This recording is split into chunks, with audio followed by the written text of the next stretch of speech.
Hi everyone. Are you ready for today's story? Oh, it's a good one. The title is Amazing Grace, and the author is Mary Hoffman, the illustrator Caroline Binch. You're going to love it.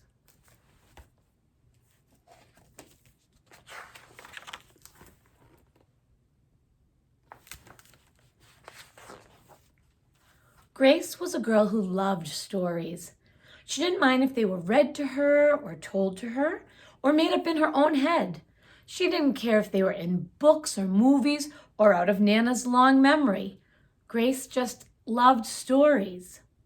After she had heard them, and sometimes while they were still going on, Grace would act them out. And she always gave herself the most exciting part.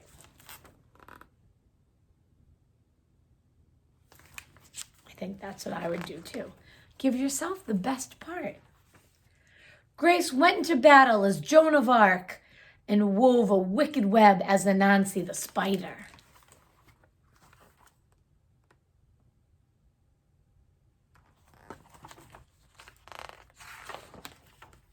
She hid inside the wooden horse at the gates of Troy. She went exploring for lost kingdoms. She sailed the 7 seas with a peg leg and a parrot.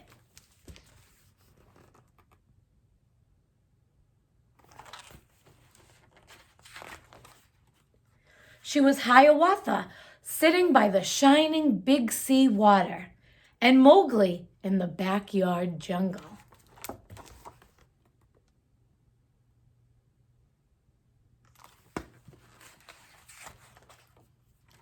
Most of all, Grace loved to act out adventure stories and fairy tales. When there was no one else around, Grace played all the parts herself. She set out to seek her fortune with no companion but her trusty cat, and found a city with streets paved in gold. Or she was Aladdin, rubbing his magic lamp to make the genie appear.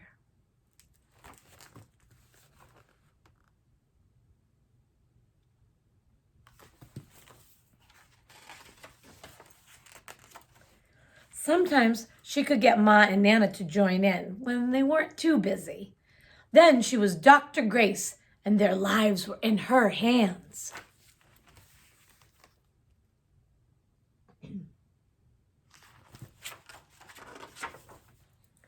One day, Grace's teacher said they would do the play Peter Pan. Grace knew who she wanted to be. When she raised her hand, Raj said, "You can't be Peter. That's a boy's name." But Grace kept her hand up. "You can't be Peter Pan," whispered Natalie. "He isn't black." But Grace kept her hand up. "All right," said the teacher. "Lots of you want to be Peter Pan, so we'll have auditions next week to choose parts." She gave them words to learn.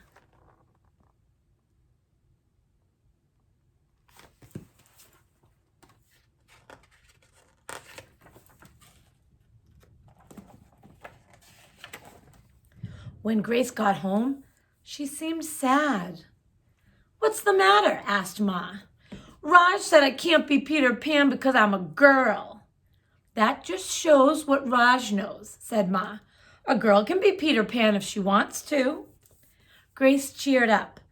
Then later she remembered something else. "Natalie says I can't be Peter Pan because I'm black," she said. Ma looked angry, but before she could speak, Nana said, "It seems that Natalie is another one who don't know nothing.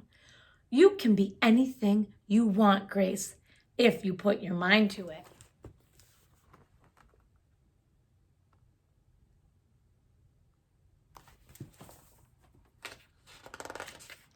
Remember that.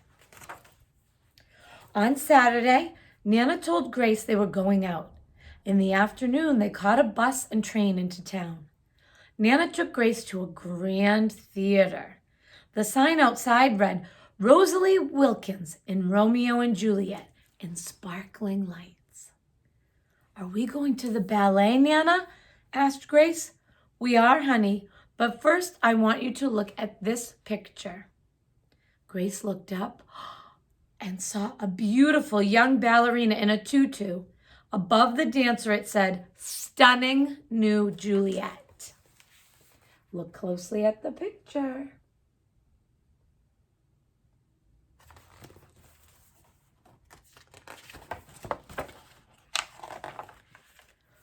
"That one is little Rosalie from back home in Trinidad," said Nana. "Her granny and me, we grew up together on the island.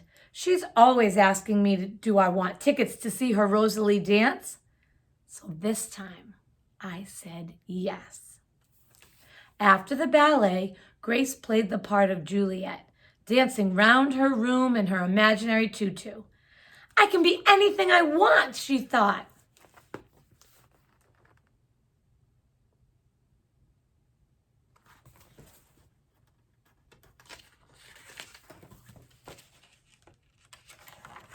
On Monday, the class met for auditions to choose who was best for each part. When it was Grace's turn to be Peter, she knew exactly what to do and all the words to say. She had been Peter Pan all weekend. She took a deep breath and imagined herself flying. When it was time to vote, the class chose Raj to be Captain Hook and Natalie to be Wendy. There was no doubt who would be Peter Pan. Everyone voted for Grace.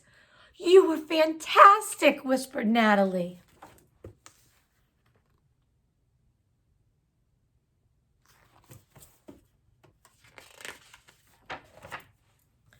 The play was a big success, and Grace was an amazing Peter Pan. After it all was over, she said, "I feel as if I could fly all the way home." "You probably could," said Ma.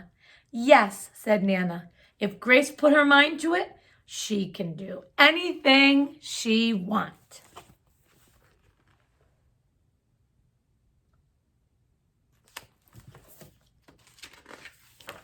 And that's the story of Amazing Grace.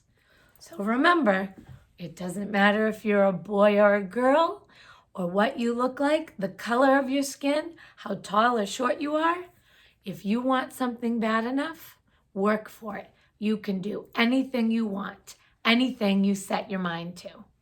I can't wait to hear about all the exciting, amazing things all my students do. All right, that's today's story. I'll see you again soon for another one. Bye.